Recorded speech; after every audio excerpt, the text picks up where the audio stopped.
Hello everyone, and welcome to the 6th Co-Creative Thought Transformation video. This video is the 6th in a series of spiritual practices meant to shift your thinking into co-creative ways of interacting with the physical world and the invisible spiritual dimension. These videos are based on my book, Heart Journey, about attracting and manifesting as a spiritual path. You can find a free introductory video to Heart Journey, a how-to manual for co-creative manifestation on my Mary Juno YouTube channel, or a link to the video on my maryjuno.com homepage. If you have not seen the introductory video, I suggest you view that video first. It will give you an overview of what I seek to accomplish by authoring these free videos and also provide context for the co-creative thought transformations I present. There are 12 co-creative thought transformations in all. It is suggested that you take them in order and practice them each for 1 month by keeping the concepts and principles in mind as you go about your normal routine. There is nothing to study or journal. I am simply introducing a different way of thinking and feeling that you can practice and observe during the coming month. If you find this video helpful, please click like when you are done and share the link with your friends. The 6th old thought pattern needing transformation is mental constructs. As you grow and learn, your mind begins to organize information into mental constructs, which become set patterns for ways of thinking, feeling, behaving, and being in the world. Organization facilitates both acquiring knowledge and comprehending what is learned. Organization starts out simple enough as a child. The brain develops as neurons in the brain begin to store information, enabling comprehension and learning. Over time, theories begin to develop along with response patterns. As you grow older and continue to gather information and respond in set ways, the patterning within your brain becomes more ingrained. New information is expected to complement what is already known and add to the existing database and mental constructs. You develop a mindset, analyzing, organizing, and understanding new data according to past established systems for comprehension. You also become uncomfortable with anything that does not fit the mold, and this becomes key in establishing and sustaining mental constructs. Much of the information you store is secondhand knowledge. You are told it either as you are growing up or as an adult. You are taught it in school or in your work environment. You are shown it in the media or through social norms and expectations. And you also read it in books. The vast majority of this information is logical, rational, and left-brain oriented. Only some, or perhaps little, of what you know and organize in your brain comes from personal experience. First-hand knowledge arises when you process and store your understanding of direct experiences. You have to be introspective and self-aware to gain insight from your experiences, and more than likely, you will tend to interpret these experiences in light of what you have been told, taught, shown, or read. You will want things to make sense. You don't want to be out on a limb, looking like a crazy person. Whether you are dealing with secondhand acquired information or direct experience, it is the nature of the mind to make sense of it all. What is or is not happening, knowledge, facts, information, and even truth, as you perceive it, becomes formatted and established. The formatting can become mechanical, rote, anticipatory, and mindless. Though logical, rational, and perfect for functioning in the physical world on a daily basis, especially in a modern technological society. The problem arises when you are also endeavoring to function in the spiritual realm and communicate with your co-creative partner. Regardless of who you have picked as your co-creative partner, experiences will tend to be irrational, improbable, and hopefully miraculous. You want to let miracles into your life, but that will not happen as long as you hold on to the need for logical and rational explanations for your interactions and experiences within the co-creative partnership. A reliance on logic and being able to explain or explain away your experiences will keep you mentally boxed in and incapable of perceiving, accepting, and owning spiritual experiences as they occur. When dealing with your co-creative partner and manifestation through attraction and receptivity, you have to set your mind free and out of the box. There is something you may or may not have realized at this point. In addition to being a method for attracting and manifesting, Heart Journey is a spiritual path for the lay mystic. This is nothing new to your experience, but let me explain and define terms. Mysticism is the desire for direct interaction with God, higher power of your choice, or, in this case, your co-creative partner. There are mystics in every religion, but you probably only picture them behind abbey walls, cloistered and removed from daily issues and stresses such as earning a living or providing for a family. These are things you, yourself, must address. Our perception of spirituality has changed over time. In addition to becoming more inclusive and relevant to everyday concerns, we now view spiritual beings as more accessible. This has led to a desire for greater spiritual interaction from lay seekers with families, jobs, responsibilities, and relationships. Mysticism has spread outside of the abbey walls. What does this have to do with mental constructs? Mystics move beyond what they have been told, taught during religious education, shown, or read, in search of a direct interaction with God or higher power. They are open-minded without predetermined expectations or mindset. Mystics also seek a direct interaction without going through an intermediary, such as a priest, rabbi, reverend, guru, or spiritual leader. Mystics are not content with simply being told second-hand spiritual experiences and scriptural stories, sutras, and parables. They don't want to merely witness rituals. They want to be full participants, as one spiritual experience is worth 1,000 words. The path of the mystic generally exists outside of or beyond religious training. It is a private, singular journey, and no one size fits all. Though mystics do not abandon meaningful spiritual principles and ethics learned along the way, they go beyond what is called the herd mentality of organized religion into a highly individualized personal journey without preconceptions regarding what they will experience. They are willing to mentally step into the unknown. The Heart Journey path parallels that of the lay mystic.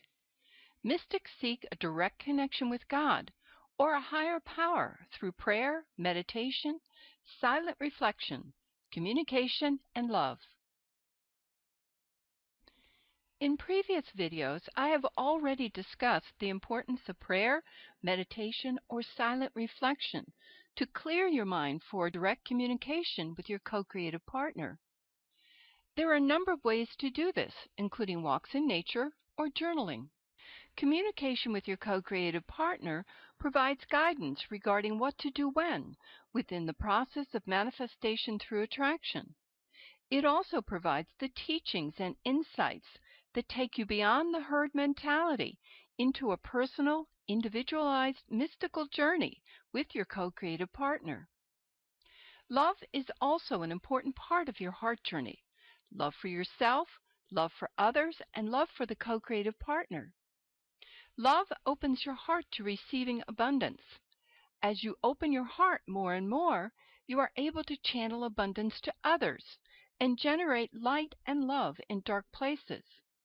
You see the blessings your co-creative partner imparts. This leads to appreciation, gratefulness, trust, love, and devotion. These are all part of the path of the mystic and the heart journey path. Mystical experiences can take on many forms or no form at all. They might be auditory, visual, or energetic. They might involve an aha moment or a slowly evolving realization. They are difficult to describe, tend to be subtle when they occur, and easy to discount or explain away when they conflict with mental constructs and a logical, rational mindset. Regardless of what occurs, how it is revealed, under what circumstances, or when it is made known, the key characteristics for me are: is it loving? Does it help me become more loving and compassionate? Does it open my mind with new insight that furthers my spiritual growth? Can I use this experience to become a better person? My inner spiritual life changed dramatically in 1975 when I had a not-so-subtle experience. I had my first clairaudient experience, followed by my first clairsentient experience, and then my first clairvoyant experience, all in quick succession. I estimate the entire event lasted for at least a minute, but time stood still while I was away, and I returned to the exact moment I had left. During the clairaudient portion, I heard a voice as clearly as you're hearing my voice now. During the clairsentient portion, I understood a profound concept without the stimulus of any sensory input. I simply knew without words or pictures conveying the meaning. During the clairvoyant portion, a vision appeared before my eyes, as clearly as you're seeing this video. Nothing like this had ever happened before, and nothing prepared me for this experience. I began to search for meaning. Counseling was not helpful, as my therapist called my experiences hallucinations. It wasn't until I went to graduate school for counseling psychology that my perception of the experience changed. I read a book by R.D. Laing called The Politics of Experience. Basically, he said that the experiences of the mystic are no different from the experiences of the schizophrenic, other than the mystic comes back to reality after the hallucination. This book had a profound effect on me. I understood that as long as I still drove carpool, cooked dinner, changed diapers, and did laundry on a daily basis, I was okay. It was my ability to function in a productive and loving manner that defined my mental health, and not mystical experiences labeled as hallucinations by psychologists. I stopped being afraid and instead embraced the irrational, illogical miracles in my life. Only then did they begin to make sense. My point is this: Heart Journey and the Path of the Lame Mystic are both individualized, solitary journeys. I cannot tell you exactly what your personal journey will be like, but I can tell you that at times it will be irrational, illogical, and miraculous. Experiences may not make sense to you immediately or ever. You may see, hear, sense, and know things beyond explanation that don't jive with your understanding.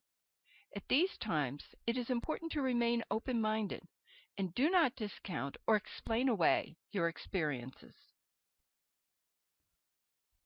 This brings us to the sixth thought pattern transformation. As long as you think you already know and understand, or have established a pattern of interaction with your experiences, you will miss the evolving intelligence innate to the mystical path and the arising insight and wisdom. You become a closed book, finished before you begin, resistant to divergent information that is incompatible with your mental constructs or contradicts your rational assessment.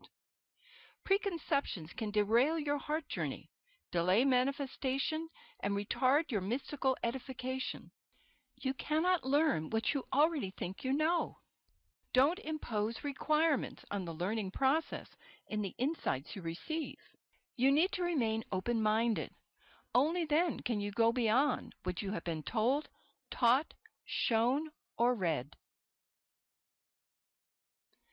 There is an ancient story of a master trying to teach his students about the mysteries of life that go beyond the obvious, that only they can discover for themselves. He knew that there were things that could not be taught or put into words, even by a master.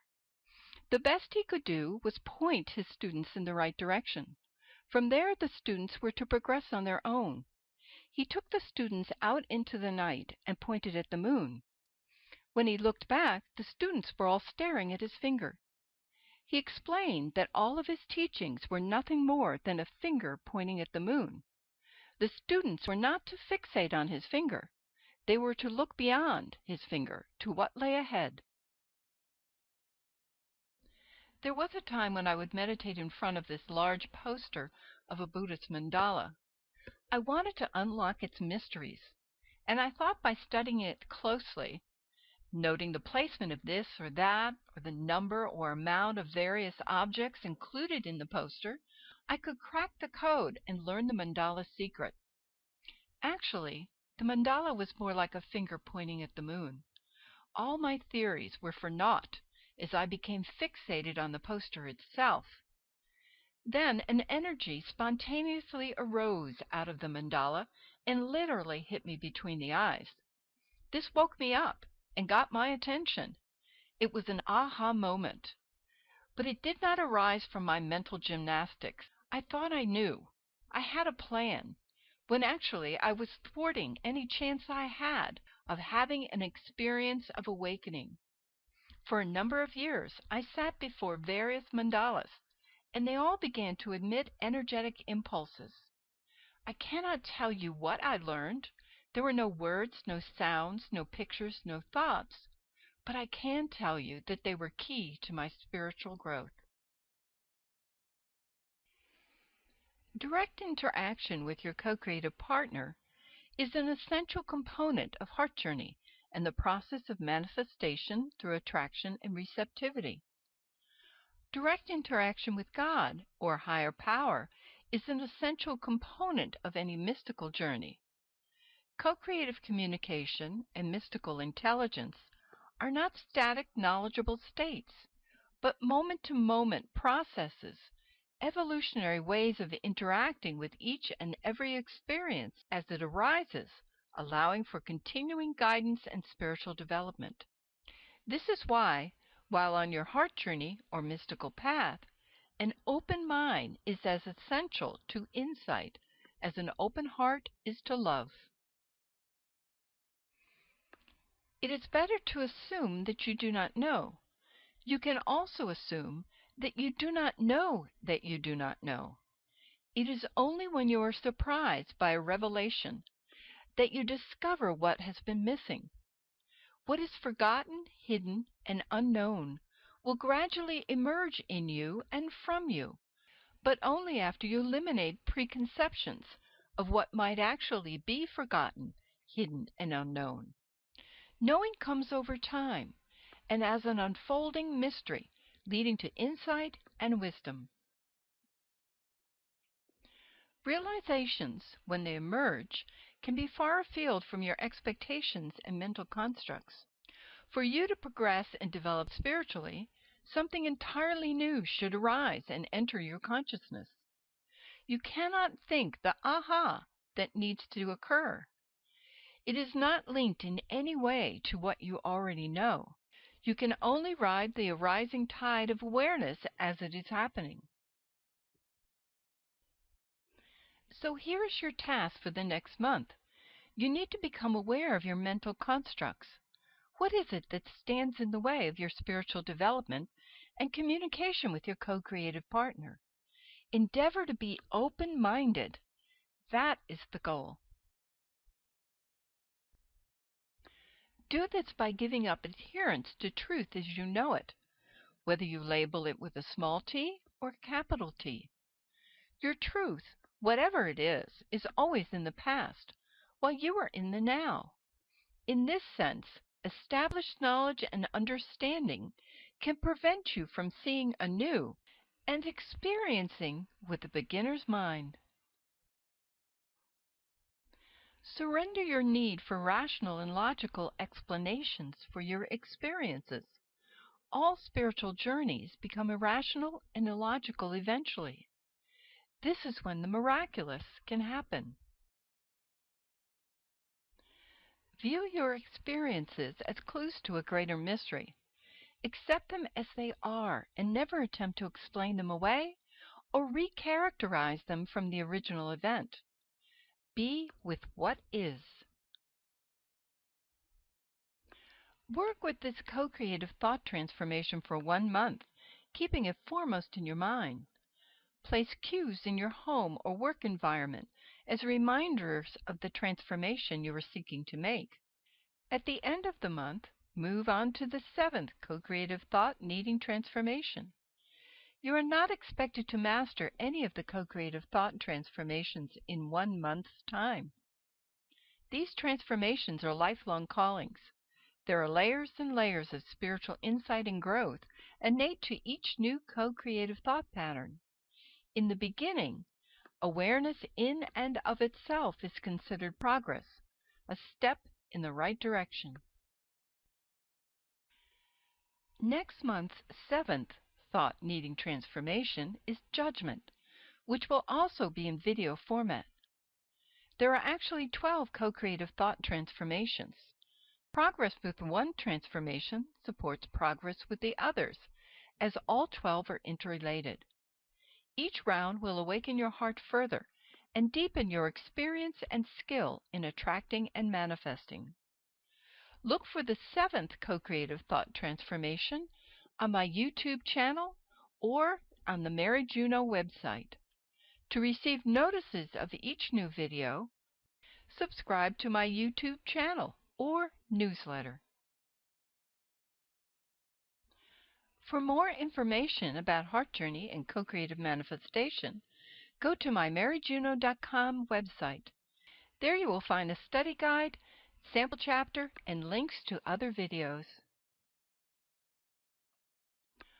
Heart Journey, the book, is available in paper and digital format, and obviously the greatest amount of information and spiritual depth is only found in the book. My videos can only introduce you to a topic. The book can be purchased online or through a bookstore. The digital format will work with your iPad, tablet, computer, or phone. Free apps are available. I wish you all the best with this 6th co-creative thought transformation. I look forward to sharing with you next month with a new video, and I hope you have an abundant and insightful month.